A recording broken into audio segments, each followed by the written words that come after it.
Hi, welcome to Fantasy and Enchantment, where I describe fantasy books to my husband and see if he's enchanted. My name is Sarah. I'm Justin. This is our part book review, part comedy show thing.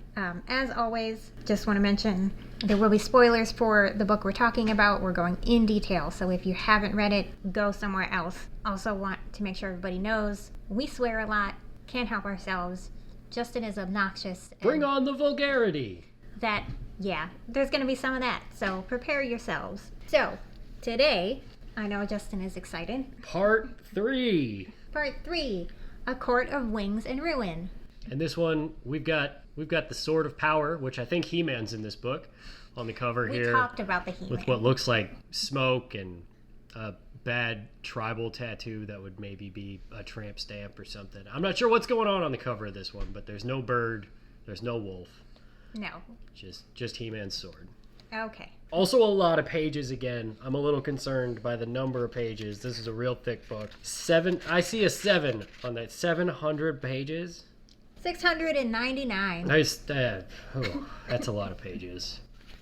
Are you ready for this? I guess so. Strap in. We'll do it again. Feyre has returned to the Spring Court, because remember, espionage? Right.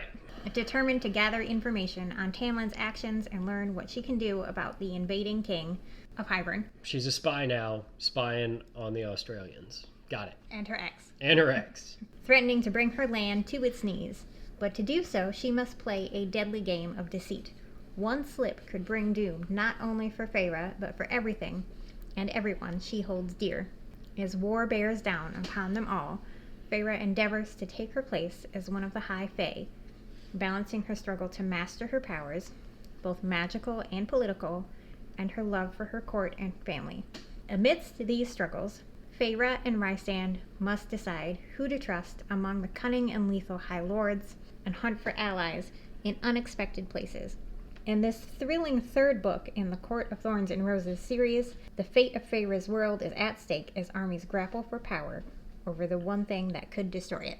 That seems real wordy, and it doesn't sound like we're getting a whole lot of action in this one. It seems like there's going to be a lot of nuance and a lot of filler from the looks of things. Well, I don't have as many notes for this one as I did for Mist and Fury, the last one. Okay. So that should tell you a little bit. And it's technically a little bit longer than the last one even. Yeah, so more pages, less action. Sarah J. Maas does this thing where she, all the action comes at the very end of the book, and it's in the last 100 pages, or the very beginning of the book is all information dumping. So the complete opposite of the TV show Shogun, which I just watched, and the first 4 episodes were fantastic, and then that thing just fell the fuck apart in the back end of that show. I almost wish I would have just stopped watching it. So all the story building at the beginning, the fun stuff at the end. Yes. Got it. So. And fucking all throughout, because there's a lot of fucking. No, she's not fucking Tamlin anymore. Oh, so there's no fucking. Well, there's still going to be some There's fucking, but later. Yeah. We'll get into that later. Oh, boy. It's awkward. Okay. We open. Feyre's in the Spring Court. She's painting happy pictures. This bitch paints a lot. That's basically Feyre's entire character, is she paints and she hunts for her family and... humps monsters. She is real into Rhysand. Got it. Now. She wasn't at first, but right. She is now. She's thinking about all her plans with the Spring Court and how she's going to sow all this discord and be an agent of chaos. I know how much you like that. As a person who likes to think of himself occasionally as an agent of chaos, I can appreciate that. Yeah, I had a feeling you would. Ianthe is still there, the priestess. Right. So Ianthe is the one who brought Feyre's sisters to the king of Hybern, the king of Australia. Right. So Feyre's real mad at her because her sisters did not want to be Fae. They wanted no part of any of this, and now their entire lives have been upended. Now, wait, does Dad know about all of this yet? We don't know yet. Okay, Dad doesn't even have a fucking name, so he don't know shit about shit. No name Dad. Got it. Ianthe's still there, so Feyre's having to do a lot of acting, pretending that she doesn't want to murder this bitch all the time. Right. Also not happy with Tamlin because that was a dick move. Is she pretending to like him, or does he know that she doesn't like him? She is pretending to also like Tamlin. Got it. They're not sleeping together because she said she's saying that I've still got a lot to work through, and my mind is still a little bit of a mess because of whatever Rhysand did to me. Born again virgin stuff. I mean, I wouldn't go that far, but she's pushing him off for now. All right. She manufactures a bunch of situations to, like, erode Tamlin's trust in Lucian and He's a his pirate. court's... Okay. His court's trust in Tamlin. It's a whole thing. She also meets who I'm calling the Creepy Twins. Creepy twins. The niece and nephew of the King of Highburn. Also, they're Australian. So they're Australian also. Creepy immediately. Also like to eat people. All right. Like we're people, back. people. We're back on the people eating. Man, there's a lot of cannibalism in these books. Cannibalism and fucking and Australians. And Australians will eat anything. They eat kangaroo meat. Probably ostriches too. I don't know. What else do they got over there? I don't know, Justin. Spiders and stuff. Oh, gross. Anyway, they're eating people, not fairy people. Not fairy people. So it's not really technically cannibalism.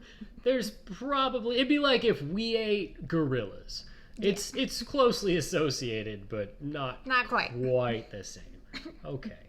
Seems inappropriate. So, Feyre has this plan to, like... She engineers this whole situation where Ianthe looks dumb, and it looks like Feyre has been blessed by their gods, and not Ianthe, because Ianthe is a priestess, so it's supposed to go to her, but it goes to Feyre instead, because she saved them all under the mountain. She's the curse breaker. That's her nickname now. Oh, great. It'd be pretty bizarre if people were like, "Oh, you're the curse breaker." That's a weird thing to like be called. Well, it's a weird nickname. She got it. Not like, what was the bone carver? The bone carver. Macho Man Randy Bone Carver. Oh yeah. Damn it. I forgot about that already. So she does that. She also contrives this whole situation where, like, a monster gets loose.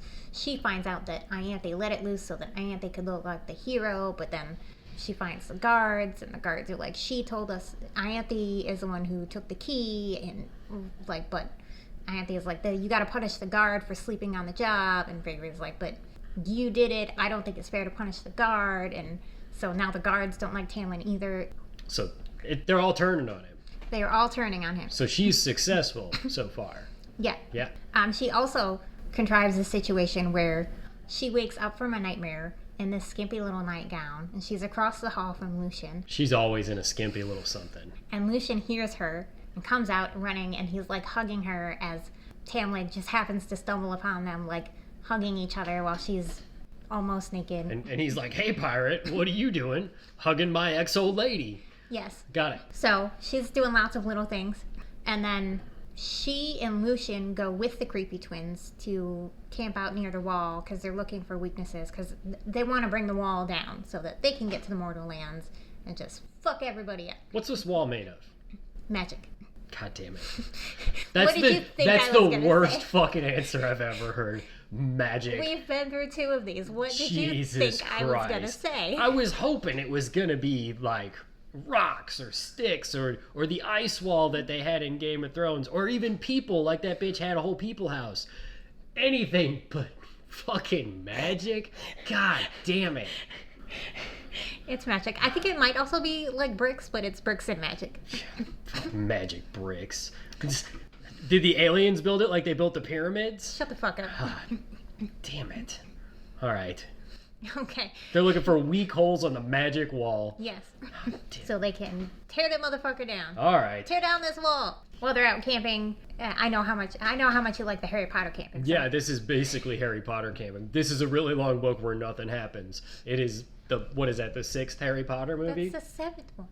No, How many are there? No, that's the 7th one because there are 8 movies and 7 books. God damn it. So this is Harry Potter Part 7, the magical camping, where we don't actually do anything. Except Feyre stumbles on Ianthe trying to take advantage of Lucian, because remember, that's her thing. She likes using sex for power. And who doesn't? Probably not a thing you want to say out loud, Justin. Well. Especially to your wife. Well. These bitches in this book be fucking. Okay. So she fucks up Ianthe, plants some like false memories of how awful she is, breaks her hand, and tells her that it's going to be destroyed forever. But the Creepy Twins come upon her while she's doing this, while she's saving Lucian from Ianthe. And the Creepy Twins are like, aha, we knew it, you weren't really on our side. And so her and Lucian start fucking up the Creepy Twins, but they realize they're not feeling great, and the Creepy Twins announce, we've been poisoning your food with this thing, so you won't have any powers. Ha ha ha. And so, like, they're getting weaker and weaker, but they eventually kill the creepy twins. And then they fucking book it. So now she's on the run with a pirate. She's on the run with a pirate. Neither one of them are, like, at their full abilities. They're getting weaker and weaker all the time. So they're basically having to camp like normal people now. No magic. No magic. They get to the Autumn Court, which is where Lucian is from. He was basically banished by his family. That's why he's hanging out with Tamlin. Because he's a pirate. Because he's a pirate, and he's got one eye. Yep. And a hook, peg leg, parrot, Okay. swashbuckling. Continue. Okay. Thanks for your permission. You're welcome. So they go through the Autumn Court. Lucian's brothers find them, start fucking them up. They get away. They make it to the Winter Court. Feyre starts to feel like maybe she's starting to get some of her powers back. Lucian's brothers find them again. Autumn Court's power is fire, so they're throwing fire all over the fucking place, which melts ice and shit, so that's Because it's winter, so winter now court. everything's just wet. And then Cassian and Azriel show up. They manage to track her somehow. And then Feyre decides that now is the time to announce, I'm the High Lady of the Night Court, which makes Lucian's brothers politically underneath her, so they can't fucking touch her. Right. Because it was a secret. Because Right. they did it before all the shit blew up. Yeah. Yeah. And plot hole, she's got no magic because of the poison. But so when her and Rysand did the High Court marriage thing, she got another tattoo on the other arm. But she was hiding it with magic. So Tamlin didn't know it was there. But it would have been there because she was poisoned. But and why had is no just magic. now she... Why is it... Why did it take so long to appear? Maybe she was just wearing sleeves. I don't know. No, it says very clearly in the book, like, she broke the spell on hiding her tattoo and announced. Stupid. Yeah. Plot hole, Sarah Plot J. hole Maas. again. Get with it. Anyway. When you're making shit up. So, Cassian and Azrael take her and Lucian both back to the Night Court. They see Elaine and Nesta for the first time since they got fucked up. Yeah, they're monsters now. Fairies. Whatever. Fairies. They're fairies now. They are fairies. Lucian is, remember, Elaine's mate. Right. And he knows that. Does she know that? Yeah, because Okay. he said it out loud to her. Which is bizarre. Which part is bizarre? The fact that she, like, pops out of the cauldron and she's a fairy and he's like, oh shit, I gotta bang this one. And she's like, okay, cool. Well, that's I'm the gonna thing. run away now to never see you again. She's not really on board with it at this point. Well, because he's a pirate, though. Because, like, she doesn't want to hook up with this pirate, I guess. Well, and she was also engaged to a normal dude back in the Mortarlands who really doesn't like fairies. And why would you if you're a normal person? It sounds like they pretty much just run around, break things, and fuck all day. So Elaine is talking about, like, her wedding is coming up soon, and I hope I hope he's excited to see me. No, Elaine, he's not going to be excited to see you. Yeah, because you're a monster now. He does. He thinks you're a monster. We'll deal with that later. Oh, that's coming up. She reunites with Rysand. I still sometimes want to say Rysand. Rysand. Or, no, it is Rysand. Fuck, now I don't remember. Anyway. It doesn't matter. There's no real pronunciation. It's all made up. Rysand. We're going with that. Rysand shows her this library that he's built into this house. They've got former priestesses working there who've been, like, hurt in other ways. It's kind of like a sanctuary for them. But in the very center of the library, there's this monster that lives there. Feyre says that she senses, like, a darkness. And Rysand says that Cassian went down there once on a dare and has said that he will never go down there again. Scare the shit out of him. Why would you build a library on top of a monster? I think the monster came after the library. So you've got a library. Monster wanders through the front doors. Is like, fuck it, I'm gonna live down here. Yep. That's I so. think so. That's so stupid. Or it was already in the house and Rysand was just like, I'll make this a library. Stupid. Anyway, monster's name is Briaxis. That's. Damn it. Yep. But then they decide they need to go see the bone carver again. We're back to the bone carver. Back to the bone carver. Oh yeah! Find out that Briaxis and the Weaver are his siblings. Feyre asks him if he would be willing to help in the war that they're about to have, and he says, yes, if you can get me this mirror in the Court of Nightmares. The Court of Nightmares is part of the Night Court. They live under a different mountain. Another under a mountain. Under a different mountain, and they're known for just being garbage people. Awful. So now they're just recruiting monsters for this war that hasn't started. When the wall that's made of magic comes down, Yes. And they can fight the people? They're fighting the humans? Is that the wars between the humans and the fairies? No, it's between the not evil fairies and the fairies who want to enslave people again. Who are they? Is that the Australians? Yes. So the Australians want to enslave the people. Again. Yes. But they're in Australia, which isn't even connected, so what difference does the wall make? South of the wall is where all the people live. Then why don't the Australians just take a boat or fly down to there? Because it's a magical wall, so it goes even across the water. You can't pass it. They're flat earthers, I think. I don't know what's going on. It's something crazy, though. Okay. Bonestar Carver says, "Give me the mirror." Oh yeah, give me the mirror.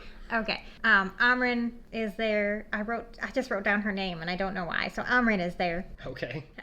Who's that? The Asian lady. Oh, Asian right. lady, Got it. who's like 5,000 years old, escaped from the prison.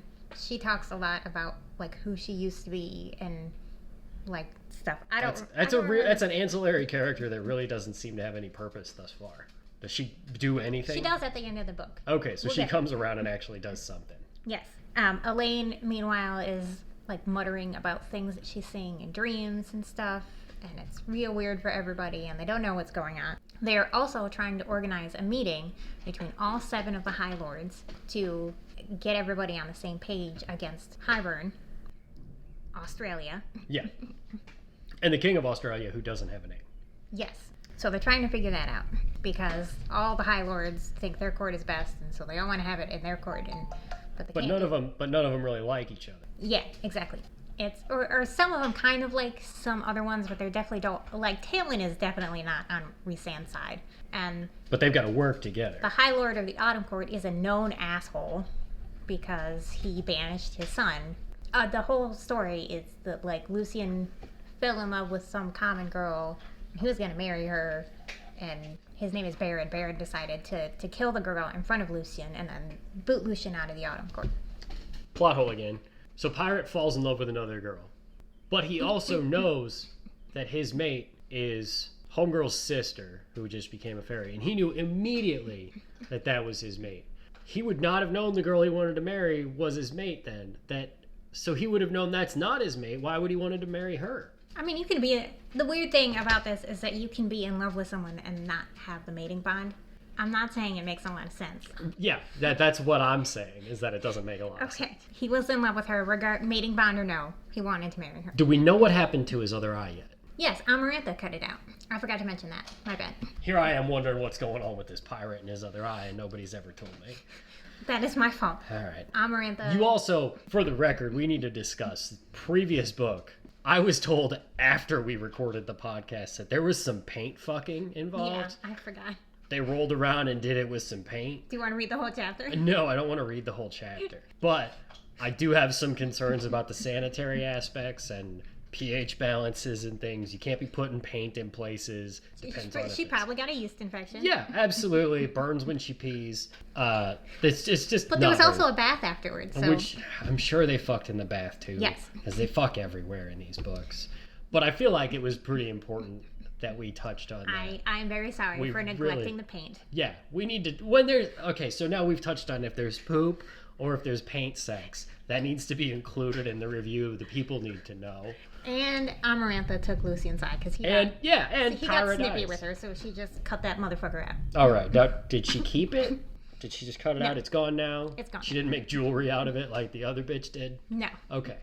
No, that was also Amarantha. Amarantha made jewelry out of Jurian's eye, but she just cut out Lucian's eye. She was like, I don't want to keep this one, but you don't get to have it. You would think that if she's making jewelry out of one eye, why not out of the other, and then she'd have a matching set. Jurian killed her sister. I mean, I get why she wanted to keep all of his extra body parts. That's fine. There was a special kind of torture for him. Yeah.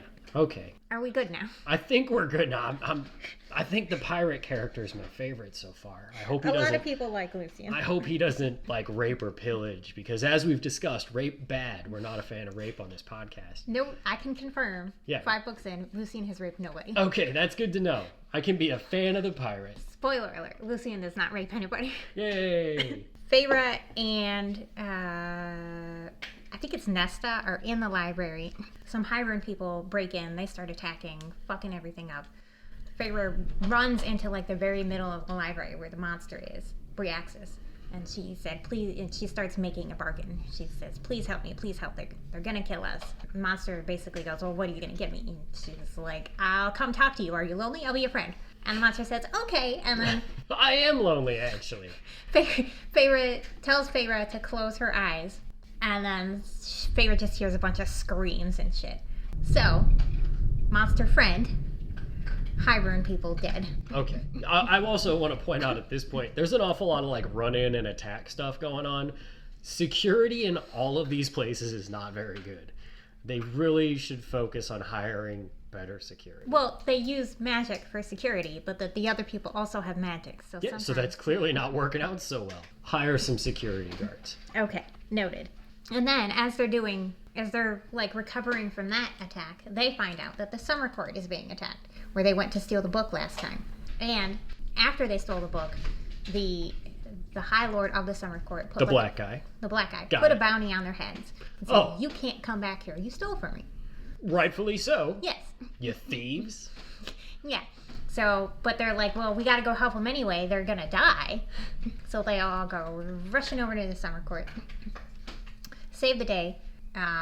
Summer court removes the bounty from their heads and says, I'm still pissed at you, but I guess I won't kill you. We can be kind of friends now. Yeah.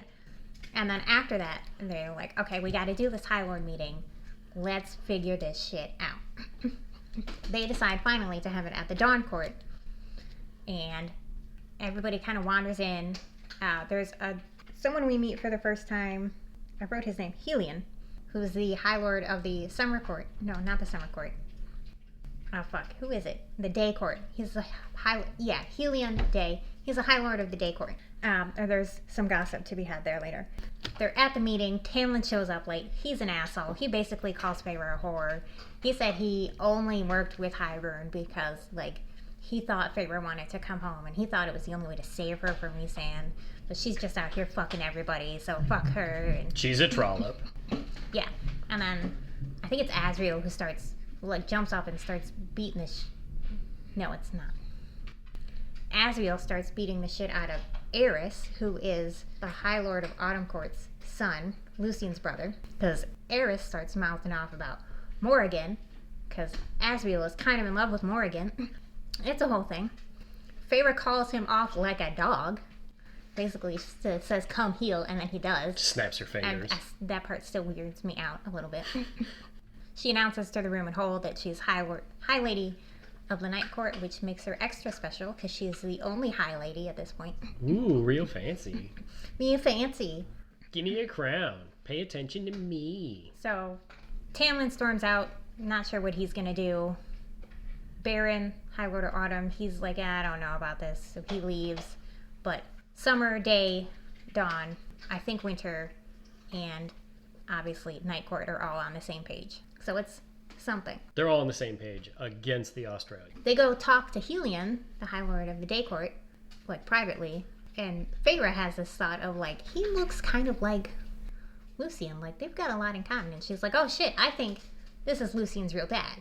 So his mom, who's married to the High Lord of the Autumn Court, had an affair with Helion because pretty sure they're mates, but she was already married. Got it. Royal fucking from... Royal fucking, and that's why Baron, the High Lord of the Autumn Court, hates Lucien so much. Because he's a bastard. Because he's a bastard. He's not actually his son. It's proof that his wife was fucking around on him, but he can't say that out loud because to admit it... Because bloodlines and all of that uppity, got it. It'd be really embarrassing for him to be like, my wife was... My wife sleeps around. Yeah. My wife's kind of a whore. I'm not saying in that. House. Well, okay, but she's married and she's fucking other dudes and having kids. One other dude. She's kind of a whore. Stop. Calling balls and strikes here, gang. But they're there, and Nesta came with them. Nesta starts feeling really weird. She's like, we gotta go. Something's not right. And then, Nesta collapses, and she's basically having a seizure, and then they get word that the wall has collapsed. So... this is where you find out Nesta has this weird link with the cauldron and the wall. And that's why, she could feel it coming. She could feel the wall. Feyre and Nesta and Elaine decide to go to Elaine's fiance's house because they've got this big estate and it's got all these high walls. And they're like, we got to put the regular people somewhere so they don't die. back to the wall. Who built the wall? It was built by the fairies after the treaty was signed 500 years before this. So who's maintaining the wall? It's magic. It maintains itself. But it didn't. It just fell. Why did it fall? Because of the cauldron. Hybern used the cauldron to destroy the wall. But the cauldron's just a bowl. Would they throw it at it? It's never really explained. But they used the cauldron, this very powerful magical object, to destroy this other powerful magical object. All right. I don't like it. Continue. Okay. Glad we covered that. I don't like it. Wall is down. They go to Grayson Manor.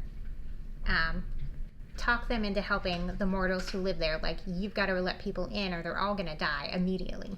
And while they're there, Elaine's fiance admits that, like, he knows her and Nesta are no longer regular people. And they're like, how'd you find out? And who walks out? It's Jurian. He's alive. They brought him back from the eyeball and the fingers. Well, but don't the fairies have, like, long fingers and shit? So when they became fairies, wouldn't they have long fingers now? Yeah, what does that have to do with anything? Well, of course he would be able to look at them and tell that they're fairies now, right? Well, yeah, but they put, like, magic on them, so it was harder to tell. Magic again. All right. Anyway, Jurian has come back to life. He came back at the end of the last book, and I think I forgot to mention it. Yeah, you did. My bad. It's okay, because I just looked at you like a monkey trying to solve a math problem when you said his name, because I had no idea who the fuck that was. Yeah, that was my hint that I probably should have mentioned that before. Right. Brought him back to life. He's been working with Hybern, but this is when he reveals that he's a double agent, because why would he want to work with the people who killed him the first time? He was mortal. He wants to help the mortals. He's a spy. He's James Bond. He is. James Bond in this shit. 007. That happens. Jurian's back. They have this first battle. I think in the summer court again? No, that doesn't sound right. I don't remember. Anyway, first battle doesn't go great, but everybody's still alive. This is where Feyre and Rhysand start fucking inside a tent. Wow, and it literally says there are moans of people like gasping and dying around them. That's because they're in a war camp. So they're in a war camp. Battle going on around them. People dying. Battle's over, but like, there are still people dying. Like, let's do it right here. Yes. Oh, right. Awkward. Yeah. Seems unnecessary. There's a lot of unnecessary sex in these books from the sound of things. What do you know? I mean, so far I know everything that you've said, and it seems like there's a lot of unnecessary sex. They start getting ready for the next battle, and Feyre decides that I'm going to call on my best friend again. She goes looking for the cereal. Magical thing who has all the answers. She likes the magical forest creature that just wanders about. And she who can knows find all the shit. Yeah. So she finds him again, and he basically tells her that the only way to defeat Hybern is to get the cauldron. The cauldron is the only thing that can stop him. What about the magic book?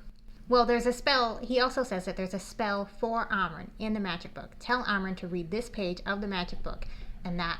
Because I feel like they went to great lengths to get this magic book, and then it just kind of sat there, and they haven't done anything with it. They were about to do something with it. Okay, it's about damn time, because they got that like halfway through the last book, and they ain't touched it. It's just probably been sitting in this library with the monster in the middle. And I think they had it somewhere safe, but yeah, not doing a whole lot with it until just about now.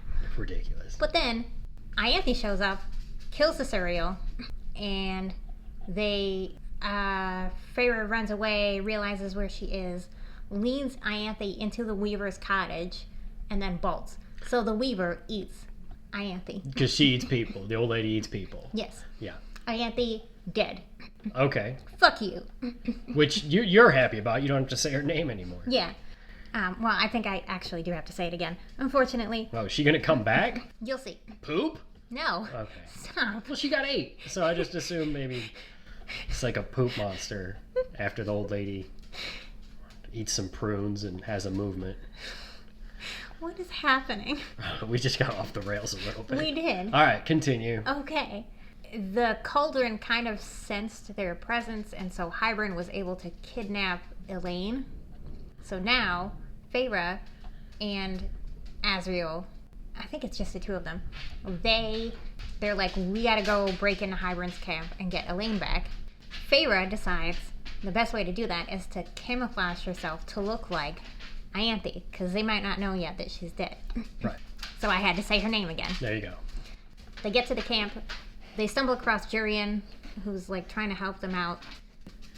They also find like a mortal girl like tied to a tree that they've clearly been fucking with, so they try to rescue her too. Feyre and Asriel are like on the run. Feyre manages to like shapeshift some wings and she starts flying away and she's like, I'm not gonna make it. So now she's got wings? Yeah, so side piece is that Asriel has been training her how to fly using her shapeshifter wings. Okay. What are the wings made of? Are they like feather wings? Are they... They're described as like bat wings, like the Bat Boys have. Like what? So Cassian, Asriel, and Rhysand are sometimes referred to as the Bat Boys because they have bat wings. You skipped that because I was going to make fun of it. That's God damn it. Bat Boys. Yes. That sounds like some weird Batman spin-off with... Wait till I show you the fan art. Oh, yeah, I'm sure it's erotic. Not all of it. It's erotic. Stop. Erotic fan fiction. I said fan art, not fan fiction. It's the same thing. Not always. It's for masturbation purposes. Stop. Also, what are you doing looking at that? Looking at weird bat porn. All right, back to the story. We got sidetracked again. Bad boys. Jesus Christ. They rescue Elaine and the mortal girl. Tamlin shows up at the last second and helps them get away. So good for Tamlin finally doing something decent. Then they start this big final battle. A bunch of people are dying. It's not going well for them at all. No main characters, just a bunch of people. Yeah. And then all of a sudden, across the ocean, these ships start coming in. And it's Lucian because he's a pirate. It is Lucian. Oh! Because he went looking for this other queen. That's right, he's a pirate. He was a pirate the whole time. And it's Feyre's dad. He doesn't have a name. He's So- just some random merchant now hanging out with a pirate. Yep. And Feyre can tell that he named the 3 main boats after his 3 daughters. So there's Elaine, Nesta, Feyre. So they named the boats, but not the fucking father. Yes. So things are getting better, but they still need some extra help. So Feyre finds Amren and says, we gotta take care of this. Like, the Suriel told me to give you the spell. We gotta find the cauldron. We gotta end this. So they find the cauldron. Amren says, grab onto this. And then she apologizes. And she said, the spell that the Suriel gave was for me. I'm going to throw myself in here. And my physical body will disappear. And then I'll just be a monster and I'll fuck everything up. How big is this cauldron? It's described, I mean, at least as big as this table. Because, like, people have gone into this thing, which is odd. Yeah. It's a big bowl. Well, so the 4th Harry Potter movie, when Voldemort gets dropped into that big cauldron and comes back to life. You don't even remember that? You lost me. Okay. I know I've seen it, but I don't remember. It's a big bowl. I get it. But, like... Real big ass bowl. Okay. It's strange that that's the thing. Okay, whatever. It's just weird.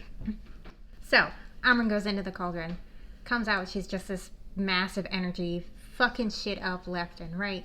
After this, there's like, this is it. She's not going to go back to being like a person anymore. So, this is it for Amren at this point. Okay. Elaine and Nesta managed to kill the King of Hybern. Also unnamed. King of Australia. King of Australia. Now he's dead. But not before the King of Hybern kills their dad. Didn't have a name either. Didn't have a So name. 2 guys with no names, both dead. One killed the other. Yep. Got it. Yep. Why bother giving them names? They're dead now. Something about Amren going into the cauldron broke the cauldron. But because the cauldron made everything, it being broken means that everything is going away. Like, their very existence is going to disappear if they don't figure this out. So Duct tape it. Feyre grabs onto I think it's 3 pieces of the cauldron, and she's like trying to use her magic to put it back together because she was also made. So Right. it's a thing. And Rhysand comes up and he's like trying to give her an extra boost of power, and he's saying, I love you, and it's like he's getting quieter and quieter, and then the cauldron seals back into place and everything's fine, except oh no, Rhysand is dead. He sacrificed his life To keep the pot together so the world doesn't break. Yes. Got it. Feyre starts freaking the fuck out. As she does in every situation. Okay. All the High Lords come together and they agree to do the same thing for him that they did for Feyre. So they give him little bits of his power. Feyre has Rhysand's power in her, so she does that part. He comes back to life. Feyre is like, you motherfucker, don't ever do that again. So basically, anybody who dies, they all just kind of break me off a piece of that Kit Kat, throw it down, and then they come back to life? Yes, because while Rhysand was dying, he found Amren's spirit, and so Amren is fine now. Jesus Christ. So nobody ever actually dies. Except for the unnamed dead. Yep. And they all agree to meet with the mortal queens that are left. I think one of them is dead at this point. But to try to make a new treaty to rebuild the wall. The bone carver is officially gone. He got annihilated by the Macho Cauldron. Man's dead? Macho Man is dead. Oh. Cauldron annihilated him. The Weaver also dead. Also, the People Eater? Flying purple People Eater? They did manage to get the library monster to fight in the battle. Okay. Bryaxis. But Bryaxis is just running loose now. They don't know where he is. I feel like I want to look at him like Granomir from Masters of the Universe, the big red dragon. You don't know who Granomir is? Nope. Okay. That's just when you say that guy, he's like, oh, Granomir would live in a library, and he's all-knowing and wise and a monster. So I just assume it's Granomir. So that's basically where the book ends, is that they won the battle. Feyre's dad is dead. So seemingly everything's good, because all the Australians, they don't have a leader anymore. Correct. They rebuild the wall. Is the wall built again? Well, so actually Jurian, someone, I don't remember who, someone says that, like, the wall was only ever supposed to be temporary. They were supposed to make a different treaty, but they just never got around to it. So that's, They're going to leave the wall down. They're going to figure something else out. Okay. And that's basically where the book ends. So everything kind of ends up hunky-dory at the end of this one. Except for all the unnamed death, yes. Unnamed death. All the unnamed characters who died. Oh, right. Because there were entire armies who got annihilated. Yeah, they don't count. So, but I mean, everybody's wiped out, and everything, for the most part, is kind of like, hey, we're good here right now. Yippee! Yeah. Okay. So that's the book. That's that. That's 700 pages of that. Yep. We just summed it up in 40 minutes, guys, and that was 700 pages. Yep. You're welcome. So what do you think I rated this one? It seems like there's probably a lot of meandering in this one. I'm going to say you probably gave it a 3. Yeah, I did. You did. See? Because, like, it's not a bad book, but I really don't like the way it ends. I don't like that Rhysand and Amren die, and then they both come back, and it's just fine. Yeah, that is. It seems like cheap. Yeah, and it's the same way that what's her face got brought back to life. So it's like, shake it up a little bit. Let's come up with a different way. Yeah. You know. Yeah. So. It seems like it's a little lazy. I would say that's fair. So. It's like, oh, we actually did something that affects all these characters in this plot by killing some main characters off. We'll just bring them back. Yeah, because even Cassing at one point gets fucked all the way up. Like, he almost dies, but then he's fine too. And so... They've got a really good regeneration power going on with all these characters. Yep. Everybody almost dies, but then they're okay. What do they call it? Plot armor? Yeah, there's a lot of that going on here. Just kill some characters. Yeah, Game of Thrones that shit. Game of Thrones killed Murder all everybody. the characters. But that's the whole thing. That's it. All right. Follow us on Facebook and TikTok. Leave suggestions, comments. Tell me how ridiculous Justin is. That's fake news. Okay. Ratings, reviews, always welcome. We will see you next time. Bye.